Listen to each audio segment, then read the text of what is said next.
केरल विधानसभा चुनाव से पहले कांग्रेस सांसद शशि थरूर और पार्टी हाईकमान राहुल गांधी के बीच दूरियां बढ़ती जा रही है।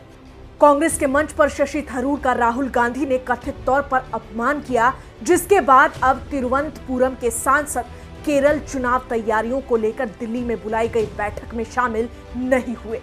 आइए इस रिपोर्ट में आपको पूरा मामला बताते हैं। बताएंगे कि कोच्चि में ऐसा क्या हुआ कि विवाद अब कांग्रेस हाईकमान के हाथ से निकलता जा रहा है। अब आप सबसे पहले ये समझिए कि जिस शशि थरूर की बेइज्जती का आरोप राहुल गांधी पर लगा है, वो शशि थरूर कोई आम नेता नहीं है। आपको मामला क्या है समझने से पहले ये जानना बेहद जरूरी है कि शशि थरूर आखिर हैं कौन, जिनकी नाराजगी को हल्के में लेना कांग्रेस के लिए आसान नहीं होना चाहिए। आखिर में इतनी बड़ी खबर क्यों हो गई, ये भी हम आपको बताएंगे। शशि थरूर, उनकी पहचान एक विचारशील, पढ़े लिखे और नीति केंद्रित नेता की जाती है। वो विदेश नीति, लोकतंत्र, संस्थाओं की भूमिका और भारतीय इतिहास जैसे विषयों पर खुलकर लिखते और बोलते हैं। शशि थरूर राजनीति में आने से पहले 3 दशक तक संयुक्त राष्ट्र में शीर्ष पदों पर रहे। यूएन यानी संयुक्त राष्ट्र के अंडर सेक्रेटरी जनरल, वैश्विक मंचों पर भारत का प्रतिनिधित्व, 2009 से लगातार लोकसभा सांसद, संसद में विदेश नीति, संस्थागत लोकतंत्र और संवैधानिक विषयों पर गंभीर हस्तक्षेप रहा। यानी एक ऐसे नेता जिनकी राजनीतिक अनुभव देश से लेकर अंतर्राष्ट्रीय मंचों तक देखा गया है। ऐसे नेता जिनकी बात पर सत्ता पक्ष भी ताली बजा देता है और जिनकी कूटनीतिक समझ की सराहना स्वयं प्रधानमंत्री नरेंद्र मोदी भी सार्वजनिक तौर पर कर चुके हैं। दूसरी ओर राहुल गांधी हैं। वो पंडित नेहरू और गांधी परिवार से आते हैं। उनके पिता, दादी और परदादा भारत के प्रधानमंत्री रहे हैं और ये उनके राजनीतिक परिचय, पहचान और उम्मीदों का बड़ा स्रोत रहा है। 2004 में वो सांसद बने, कांग्रेस अध्यक्ष, उपाध्यक्ष और अब नेता प्रतिपक्ष। जन आंदोलन और सड़कों की राजनीति में उनकी सक्रिय भूमिका रही। पार्टी के मुख्य चेहरे और रणनीतिक नेता हैं। यानी राहुल गांधी पार्टी का चेहरा है, इसमें कोई शक नहीं है। लेकिन फर्क ये है कि शशि थरूर अपनी समझ, अनुभव और सोच से राजनीति करते हैं, जबकि राहुल गांधी संगठन और आंदोलन में काफी सक्रिय है। मतलब दोनों एक दूसरे से भिन्न है, दोनों की भूमिका अलग है। लेकिन दिक्कत तब होती है जब पार्टी के अंदर अनुभव और सोच रखने वाले नेता को किनारे महसूस कराया जाए। अब पूरा मामला क्या है वो सीधे शब्दों में समझिए।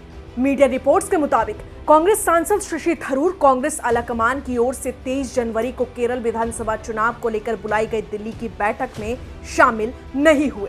यानी केरल विधानसभा चुनाव से पहले केरल कांग्रेस में घमासान मचा है। इस घमासान के सेंटर में तिरुवनंतपुरम के कांग्रेस सांसद शशि थरूर हैं, जिन्हें लगातार पार्टी के नेता खुद निशाना बनाते नजर आए हैं। शशि थरूर अक्सर प्रधानमंत्री मोदी की तारीफ भी करते नजर आते हैं। कई बार उनके बयानों से कांग्रेस नेताओं में भी नाराजगी साफ दिखती है। कुछ दिन पहले कोच्चि में कांग्रेस ने महापंचायत कार्यक्रम का आयोजन किया, जिसमें राहुल गांधी भी मौजूद थे। कार्यक्रम से पहले यह तय किया गया कि वरिष्ठता को देखते हुए शशि थरूर के भाषण के बाद सिर्फ राहुल गांधी का भाषण होगा। महापंचायत में वक्ताओं का क्रम भी तय था। इसके बावजूद शशि थरूर के भाषण के बाद अन्य वक्ताओं की लाइन लगा थी। राहुल गांधी भी अंत में बोले, मगर उन्होंने मंच पर मौजूद शशि थरूर का नाम भी नहीं लिया। रिपोर्ट्स के मुताबिक ये राहुल गांधी की चूक थी या संकेत। इस घटनाक्रम ने शशि थरूर की नाराजगी को और ज्यादा बढ़ा दिया। मीडिया सूत्रों के अनुसार शशि थरूर को महापंचायत कार्यक्रम में बैठने की व्यवस्था पर आपत्ति थी। उनका मानना है कि वो व्यवस्था प्रोटोकॉल के मुताबिक नहीं थी। बताया जा रहा है कि उन्हें कार्यक्रम स्थल पर 15 मिनट पहले पहुंचने और अपना भाषण जल्दी खत्म करने के भी निर्देश दिए गए थे, जिससे वो असहज महसूस कर रहे थे। मीडिया रिपोर्ट्स की खबरों के मुताबिक महापंचायत में बैठने के क्रम में भी कांग्रेस सांसद की सीनियरिटी को दरकिनार किया गया था। शशि थरूर ने इसे अपमान बताते हुए केरल विधानसभा चुनाव की तैयारियों पर चर्चा के लिए पार्टी हाईकमान की बुलाई गई बैठक से दूर रहने का फैसला किया। वो इस दौरान कालीकट में केरल लिटरेचर फेस्टिवल में शामिल हुए। रिपोर्ट्स के मुताबिक थरूर ने अपने करीबी साथियों से अपनी निराशा जाहिर की और कहा कि ये वाकया पार्टी में उनके योगदान को नजरअंदाज करने के एक बड़े पैटर्न को दिखाती है। बता दें कि पीएम मोदी की तारीफ करने वाले शशि थरूर के कारण कांग्रेस नेतृत्व कई बार असहज महसूस कर चुका है। इसकी शुरुआत पहलगाम हमले से हुई, जब थरूर ने इंटेलिजेंस चूक के आरोपों पर मोदी सरकार को क्लीन चिट दे दी और प्रधानमंत्री मोदी के नेतृत्व की सराहना की। ऑपरेशन सिंदूर के बाद भी विदेश जाने वाले संसदीय प्रतिनिधि मंडल में शशि थरूर के चयन पर कांग्रेस ने सवाल उठाए थे। इसके बाद कई मौके आए जब विदेश नीति और सुरक्षा के मुद्दे पर शशि थरूर केंद्र की नरेंद्र मोदी की सरकार की प्रशंसा करते नजर आए। इस कारण वो अपने पार्टी के नेताओं उदित राज और जयराम रमेश के सीधे निशाने पर भी आए। इसके अलावा वो खुद पवन खेड़ा के भी निशाने पर आए थे। हाल ही में उन्होंने गौतम गंभीर के साथ एक तस्वीर शेयर की जिसमें उन्होंने इशारों में प्रधानमंत्री मोदी की सराहना कर दी।